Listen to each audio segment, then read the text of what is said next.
Hello everyone and welcome to another video. Today we talk about 40k, new 40k, some terrain rules, and so on. And I feel like, okay,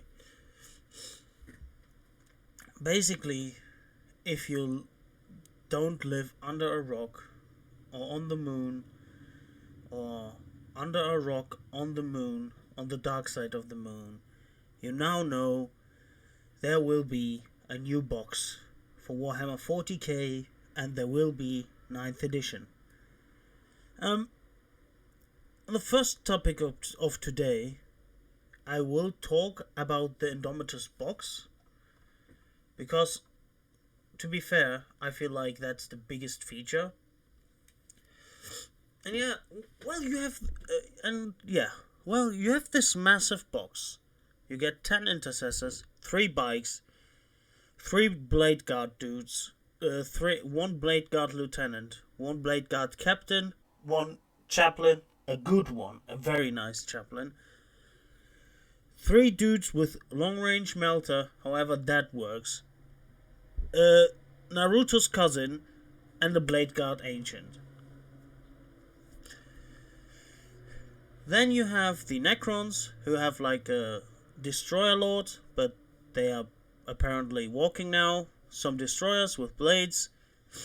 The big walker, the Canoptech reanimator, the Swolkron, scarabs, warriors, plasmancer and crypt thralls, and 1 royal warden. Basically, the Necron side is better by 100 times. It's not that the Space Marines are bad. The Space Marines are very cool, but they just reimagined the Necrons in a way that I, quite frankly, didn't think is possible for Games Workshop.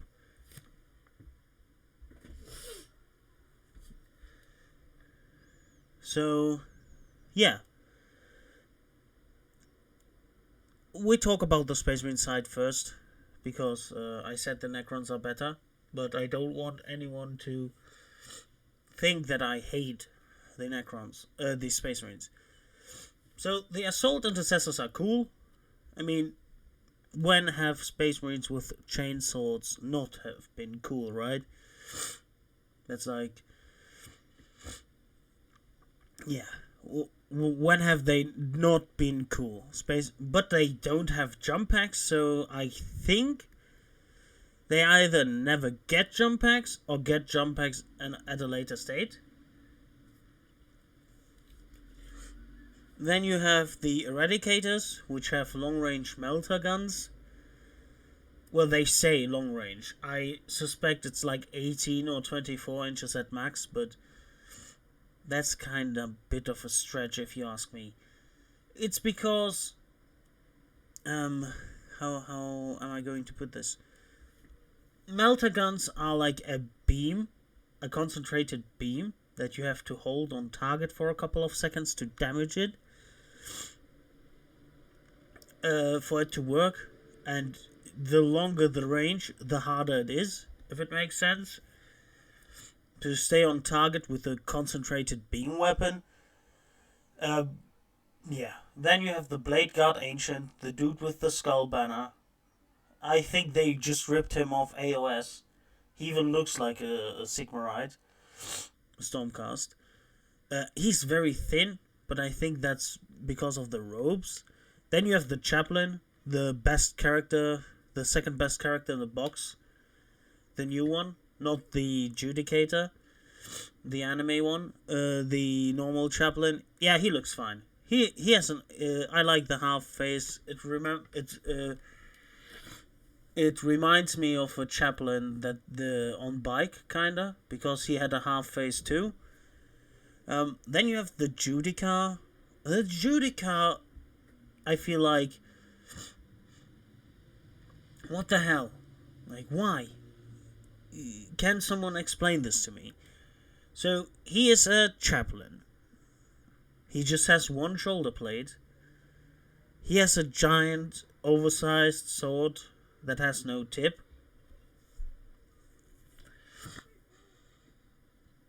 and I don't know why. I mean, he got some he got some robes. He got some robes like, I don't know. He just looks like if there was an anime about crusaders in space that had the gothic theme. That's how I would imagine one of their priests looking. I don't know. I wouldn't say the model is bad. For me, as a Mantis Warriors player or White Scar Successor player, whatever. Maybe I do White Scars on 40k too. This model is just not usable as it is. I would need to replace the blade because that's very Middle European archetype-ish. The head, I don't know what they thought with the head. And the rest can pretty much stay. I would also try to give him another shoulder plate because I'm no degenerate. How can you give a person just one shoulder plate, GW? Please stop. Then you have the Outriders. I think they look nice. Except the ground clearance thing. They look nice. They look very chunky for bikes. Sadly, they are exactly the same as normal bikes, just for Primaris, so I think this pushes the extinction of the Space Marines into a more realistic place. Then you have the Blade Guard. While the models are very nice, it's very hard to use them if you are not Ultramarine. I don't even think they fit Ultramarines, to be fair. I feel like they are better as Black Templars or maybe Dark Angels, but like, yeah, for the Blade Guard, to make them usable as Ultramarines, I would give them a Gladius and a Roman and the Breacher Shield from the upgrade kit. Like, yeah, these look like Middle European Crusaders, and that's like for the Blade Guard Lieutenant and the Blade Guard Captain the same. Not that I say it's bad, it's just like it limits their use in other chapters a lot. What am I supposed to do with these guys when I play White Scars? So I would have to replace the blades. I mean, it's not hard, I know. Sorry, I'm a little bit... hay fever's killing me a little bit, so... Sorry. Yeah. So... What am I supposed to do with them? I need to replace the weapons. I need to replace the heads. I need to replace the shields. On all three of them. Not saying the models are bad. Don't think I'm saying the models are bad. The models are very bad looking. They look nice. It's just like they are just so much into one niche. They're pressed so much into that Crusader niche that I would say 60% of the Space Marine chapters can't use them if they want to have the feel of the chapter. And that's what I liked with the other Primaris units before. Yeah, they looked bland. Yeah, I know. But you just needed to do like a couple of things. And they could look like Mongol Space Marines or whatever. Celestial Lions, for example. You just needed to add a little tiny bits from third-party bit sellers, and they would look like the chapter you would like them to look like. Now I feel like these dudes were made with Imperial Fists and Black Templars in mind. I mean, that's no problem. Imperial Fists and Black Templars didn't get the love. It's just the Ultramarines always getting love, but yeah. The bikes are usable everywhere, so I would say the Assault Intercessors, the bikes, and the Eradicators are usable everywhere.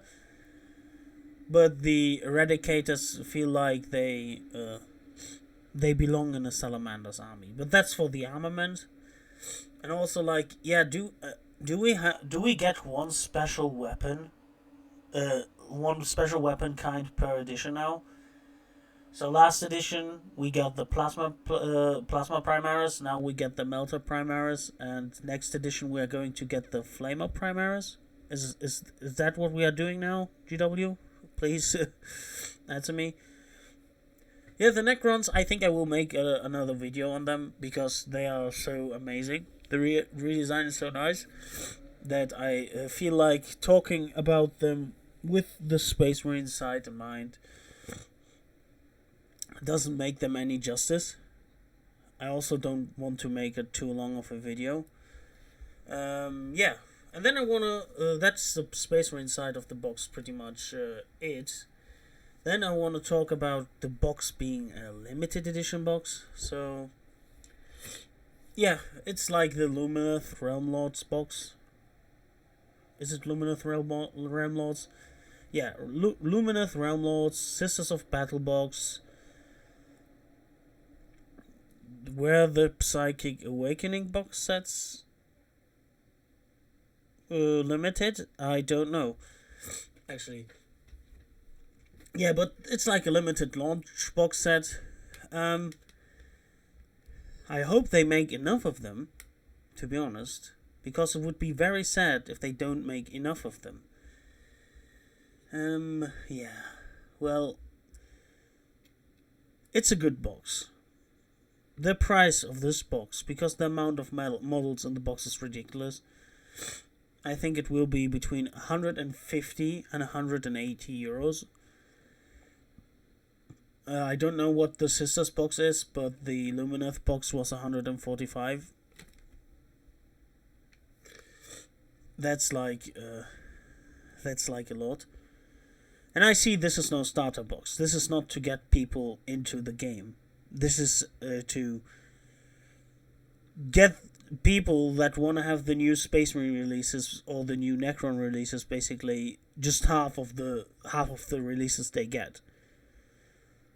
Yeah, but I'm not sure. Like, I feel like when they released the No Fear and the First Strike box sets, these are the box sets they want to push for Warhammer 40k now.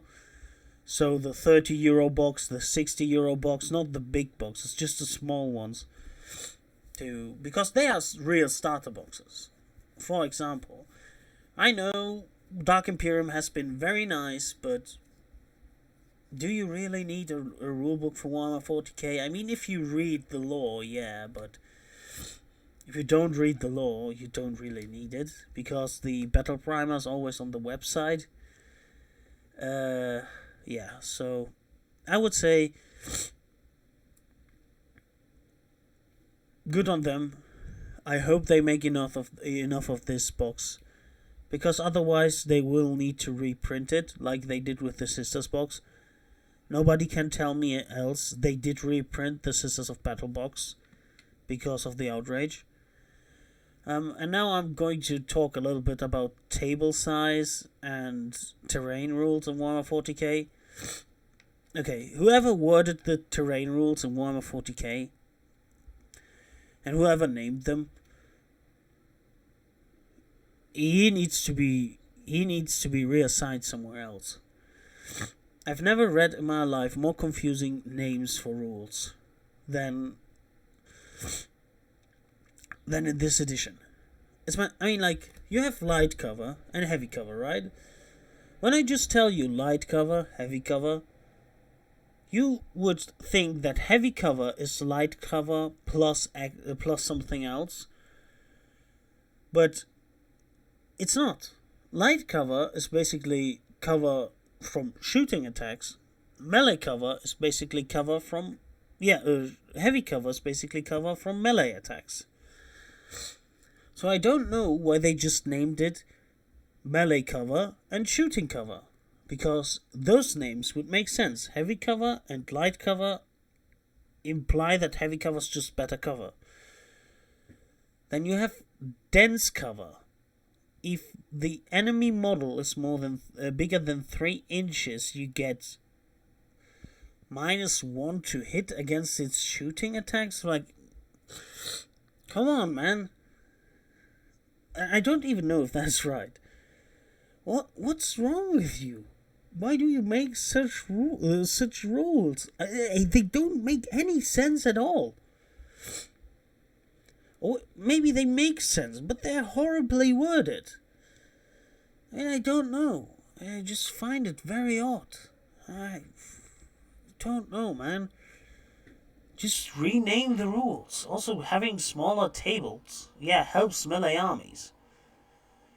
But I don't know if anyone will ever play on smaller tables, because all your stores have the 6x4s. So do you cut the tables down? Or what's happening? Reduced model counts, smaller tables. I mean, I guess they want to make Warhammer 40k more accessible to everyone, but you maybe should start with your pricing first and not increase your prices for everything like every 6 months, and not during a global pandemic where millions of people lose their jobs. That's been it with the video. Thank you all for watching. Like, comment, and subscribe. Join the Discord server. Share my videos. Subscribe. I already said that. Goodbye. See you all. Have a nice one.